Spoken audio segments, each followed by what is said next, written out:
It is Monday, November 10, 2025. Hi, everybody. Gary Stocker back in front of the Blue Yeti microphone with yet another episode of This Week in College Viability News and Commentary. And of course, this is the podcast that talks about the financial health and viability of public and private colleges with data and with details and perspectives offered nowhere else. So don't be a hog. Make sure to forward the podcast link to your higher education friends, your family, your neighbors, your relatives, and let them hear a perspective on this whole challenged industry from someone who follows it day in and day out. On today's podcast, a college closure in Illinois. The question we ask is how many more colleges are having that closing discussion and not able to share it or not willing to share that with their students, faculty, staff, and communities. Inside Higher Education noted 14 colleges with cutbacks and layoffs in October. I had many more than that, but thanks to Inside Higher Ed for confirming the work that I do every Monday. And stunning development, sarcasm alert, in Nebraska, faculty oppose academic program cuts. Yes, that's true. Faculty oppose academic program cuts. Accreditors move to control innovation. We'll have more on that, and of course, much more. But we start off with the college closer. Trinity Chistian College in Northern Illinois. The Suburban College to close at the end of the academic year due to financial challenges. This is from Randy Geilenall and Izzy Strubant on NBC5 Chicago on November 4th. The class of 2026 will be the last. And from another story, from WGN Radio, also in Chicago, a student, and I won't name her, a student said, I cried immediately. I just transferred here, so I was really excited to come here. And we know from experience that has happened so many times in the past. And it still begs the question, I'll ask it again. When did Trinity Chistian College know they weren't going to make it? Could they have given this young lady a heads up? How many other students will be impacted in what is really a life-altering event at other colleges? And we know those discussions are taking place. Moms and dads and students, community leaders, check the financial health of colleges. Use my apps. Use your own resources. It should be done yesterday. There are, as I've said many times, there are many more colleges, mostly private, mostly non-urban, that cannot and will not survive this higher education consolidation period. Josh Moody, Inside Higher Education, says October brought deep cuts at multiple campuses. Colleges shed hundreds of jobs. 14 colleges in Josh's story. And I guess it's a strange dichotomy that so many colleges are both claiming increasing enrollment, and I've talked about that in previous months. They're claiming increasing enrollment while so many of those same colleges are announcing layoffs and program cutbacks. And just like I shared in an interview with the St. Louis Post-Dispatch a few weeks ago, they had a story about Washington University here in St. Louis. It's possible.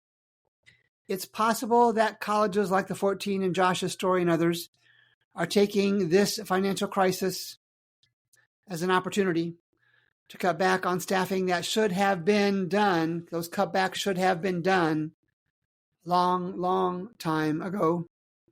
Page 2. Sue Mukherjee on a Substack post had a headline reads, How Title IV Compliance Should Serve as Higher Education's New Strategic Planning. And as always, I'll have the link in the show notes. She writes, Ms. Mukherjee writes, higher education faces legitimate accountability pressure, decades of criticism about rising costs, questionable value, and student debt crisis has created a political will for quantification, for measuring, for numbers, for data, has created a political will for quantification. Title IV, the financial value transparency focuses a simple question with complex implications. Do graduates earn enough to repay their student loans? Now, Ms. Mukherjee notes that many institutions are responding with mere what she calls compliance theater. They're hiring external consultants without building any lasting internal capacity. She says this dependency is expensive and perpetuates strategic blindness because workforce data remains hopelessly siloed across financial aid, academic affairs, career services, and probably more. She notes that this is a missed opportunity to invest in permanent workforce intelligence infrastructure. And she notes that using organizations like Burning Glass or Lightcast to integrate what companies are looking for with programs and courses offered is an opportunity. And she suggests many colleges were not doing that. And of course, compliance theater. Compliance theater is an interesting description. It's an entertaining description. Keep in mind, again, that in theory and in practice, access to Title IV funds, federal Title IV funds, is at risk for these colleges if they don't meet the threshold. I'll talk about that in a second.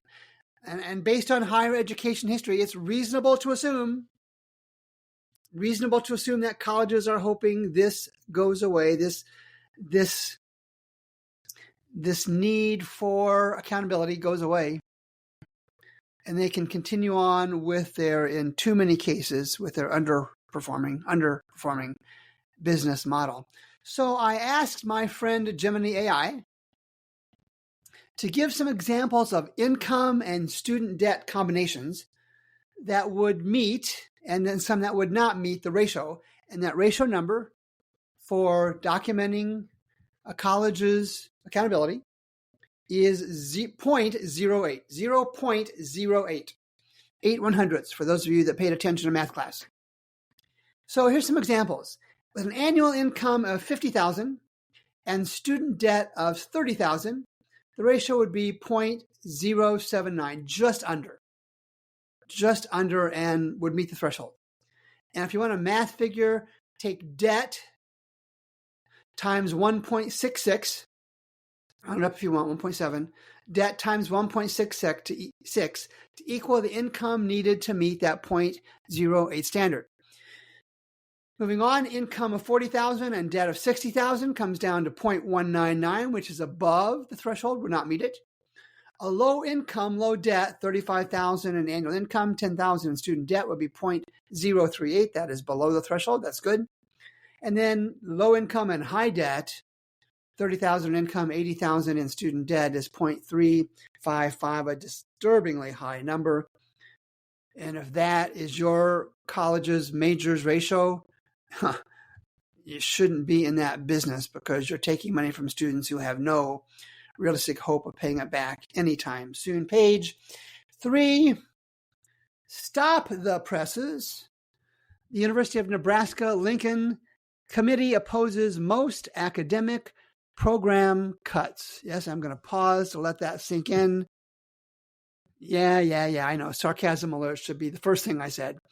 The committee recommended leaders allow more time to consider alternatives to reductions as the university looks to save over $27 million. Ben Unglesby had this story on November 5th in Higher Education Dive.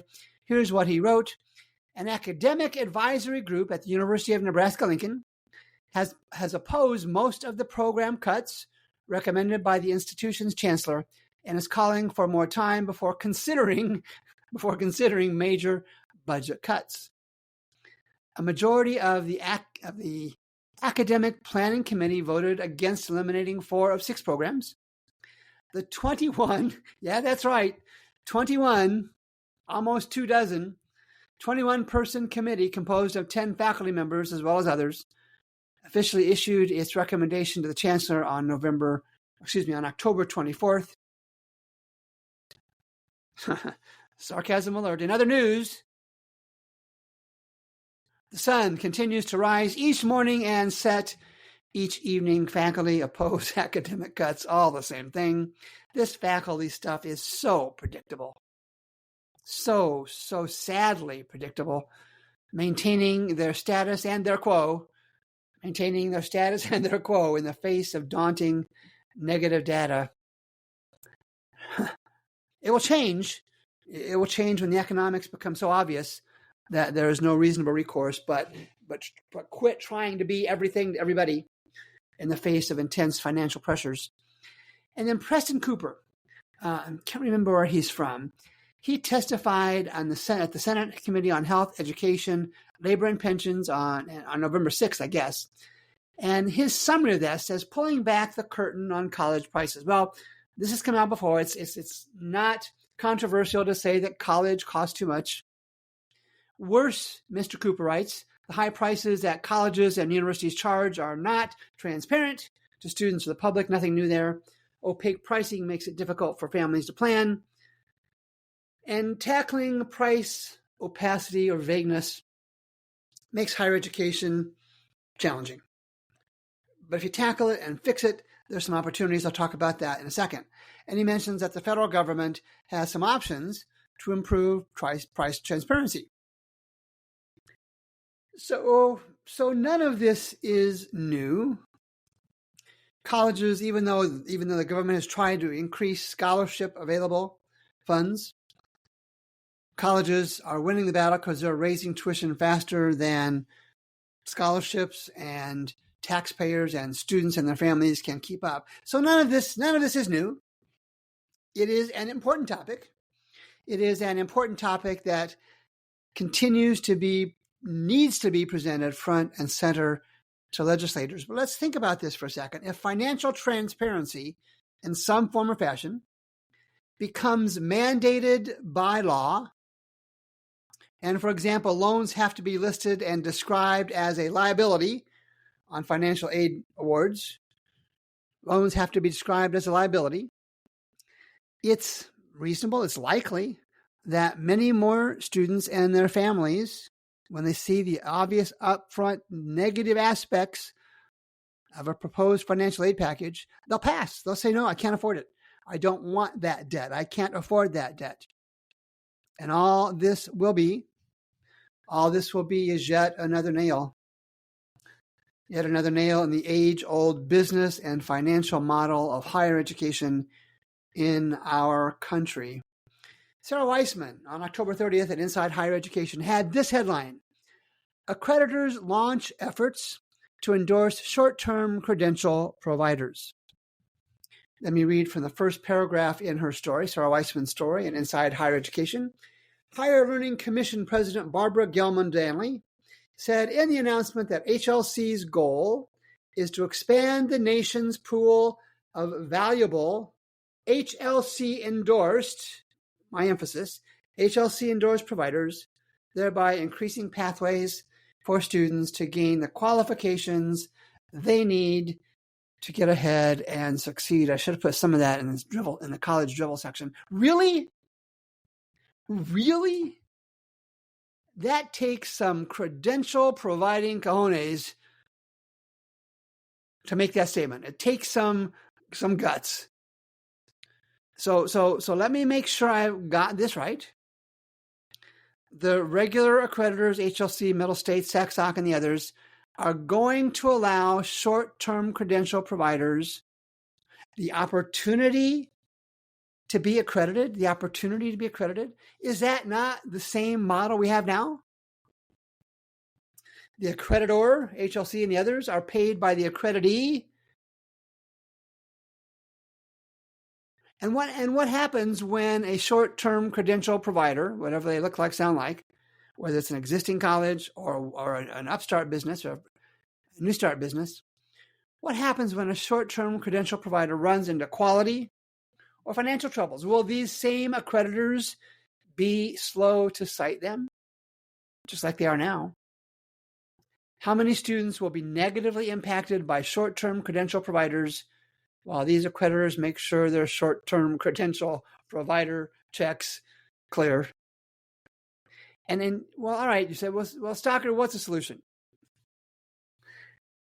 I believe we need an environment, a setting, where consumers, students and families, pay to see if a college they fund a system process independent of colleges, independent of accreditors, to see if a college is providing a high quality education and is financially secure enough to continue. So effectively a private organization who makes their money by selling quality data, financial health data on these colleges. Page 4, Ricardo Aziz had an article on November 6th on the Merger Watch column at Higher Education Dive, and he notes how college leaders can own the narrative about a major restructuring. The subheading reads, officials can either actively or diligently manage the narrative about a closure or merger, or others will craft it for them. And effectively, this article is career guidance. It is career guidance for college leaders who have been a part of merger and acquisition activity somewhere. And here's the final paragraph from Dr. Ricardo Aziz. The burden of leading major restructuring is one that most higher education leaders do not necessarily seek because it can be dangerous to their career. But sought or not, these initiatives are increasingly needed and will increasingly occur. Leaders should remember that their best approach to ensuring career continuity is to present a clear and positive narrative about the merger or acquisition or closure event so that others do not build that narrative for them. And this is, again, yet another reinforcement that closures will continue.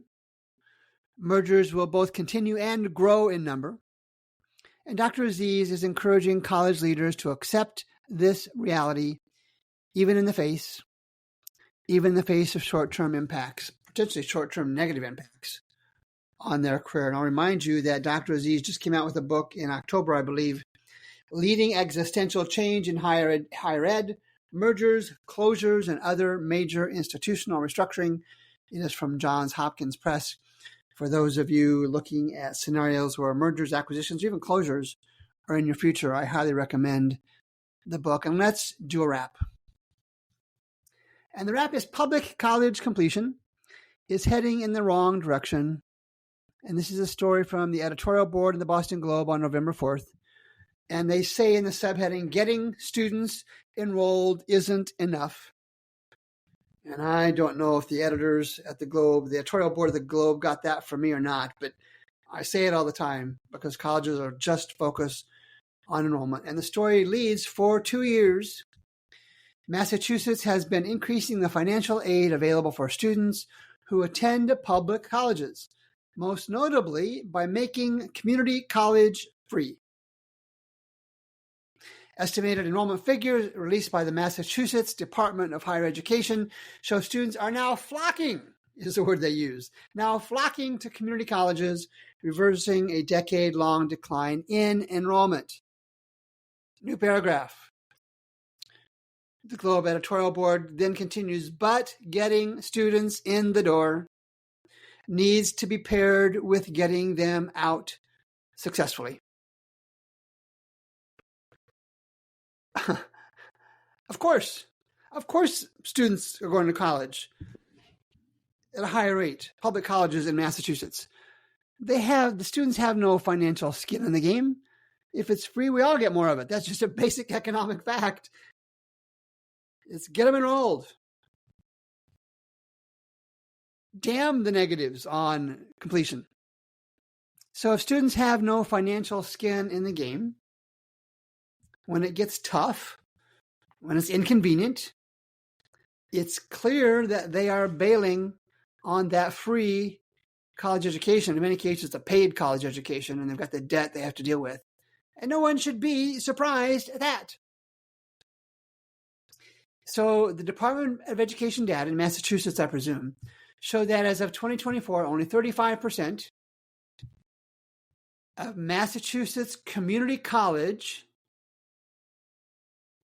graduated. Now, let me add the caveat here. After 6 years, those starting in 2018 and 2024, after 6 years, only 35% and change graduated. And the most successful of these, Greenfield Community College, their graduation rate was 48% of students earning a degree. 6 years later, not even half. 6 years. 6 years. Not even half. 48%. At the best example, completed their community college education. And yes, I understand. There are countless higher education professionals working to develop better systems, better processes to get students through to graduation. I see those articles all the time. I see those podcasts all the time. And they're working to get students through to graduation at community colleges and at four-year colleges. And while there will certainly be successes, there are still too many traditional and non-traditional college students without the academic preparation or financial wherewithal to successfully complete a college education. Yet colleges continue to focus on what? Access, they call it. I call it enrollment. They call it access. Get students in the door, get them enrolled, and outside of free offerings, collect tuition and fees, and live with the fact that more than half won't complete their degree requirements. The debt they incur, again, for those colleges that don't offer free, the debt they incur for an incomplete college education, in my mind, is quietly viewed as a higher education battle damage. It is a self-serving loop. It's self-perpetuating. It's an education incestuous loop. It's a you scratch my back cartel. No other way to look at it. And again, solution, Stalker, what would you do? What's already happening? You don't need me to tell you this. Close or consolidate those colleges that show below 50% 2 and 4 year graduation rates and a clear financial inability to provide a quality college education. Again, it's going to happen. You don't need me to call for it. Too many colleges, not enough students. Market dynamics all but guarantee that closures and other forms of consolidation will occur. And that will make higher education stronger because there will be fewer colleges who need to entice unprepared students to enroll in a college education they are unprepared in so many ways to complete. And on that note, we're going to call that a wrap for this podcast episode of This Week in College Viability. As always, I'm so pleased that you make the time to listen to the podcast. Make sure to share the MP3 link with those others in your world. And for Gary Stalker, who's me at College Viability, thanks. We'll be back next week.